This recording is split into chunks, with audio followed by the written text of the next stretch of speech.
T.E. Lawrence, eponymously of Arabia, very much an Englishman, favored pinching a burning match between his fingers to put it out.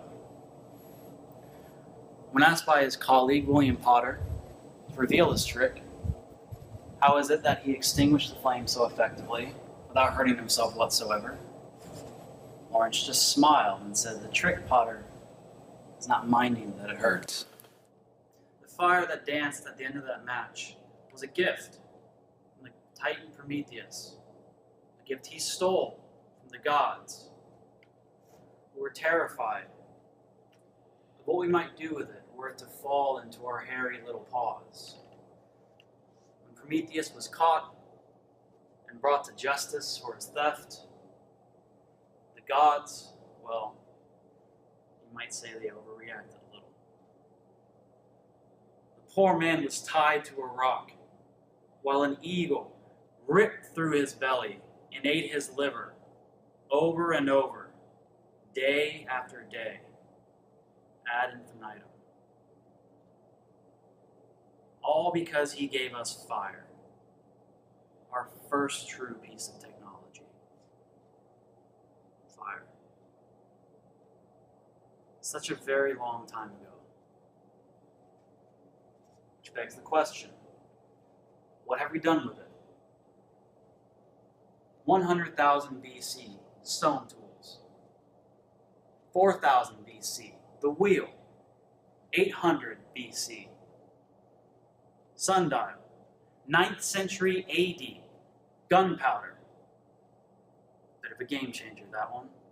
1441, printing press, only slightly less impactful.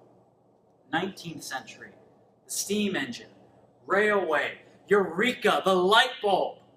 20th century, the automobile, television, spacecraft, nuclear weapons, the internet.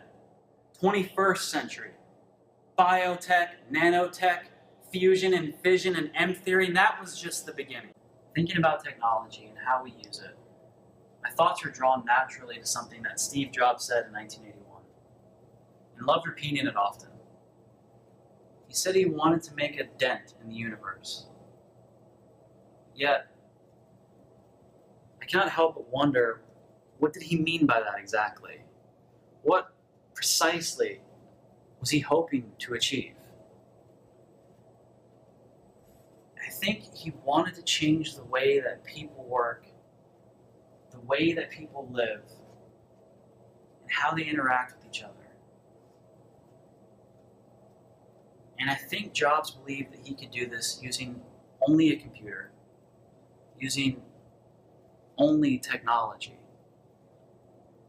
Yet again, this begs the question, how can we, as scientists and healthcare professionals, use technology to change the lives of people in such a profound way as Jobs imagined?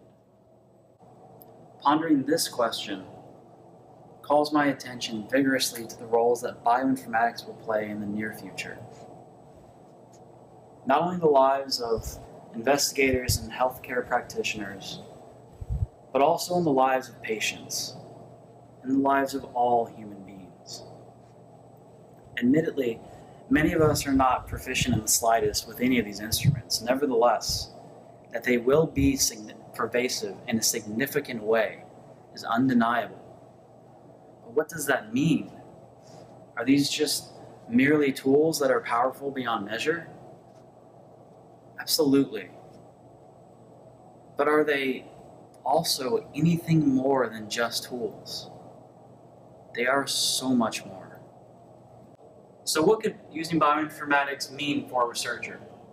I challenge any of you to write down the 153 amino acid sequence for myoglobin, and then the 141 amino acid sequence for alpha hemoglobin, and then the 146 amino acid sequence for beta hemoglobin, and analyze these data to produce a significant inference. What could bioinformatics attain for healthcare practitioners?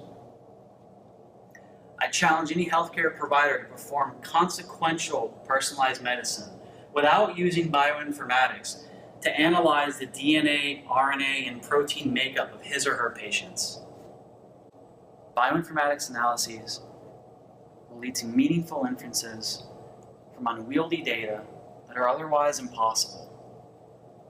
Not only will these inferences answer troubling questions exquisitely, but also they will reveal the nature of nebulous relationships and lead to novel questions that are otherwise unfathomable to human beings.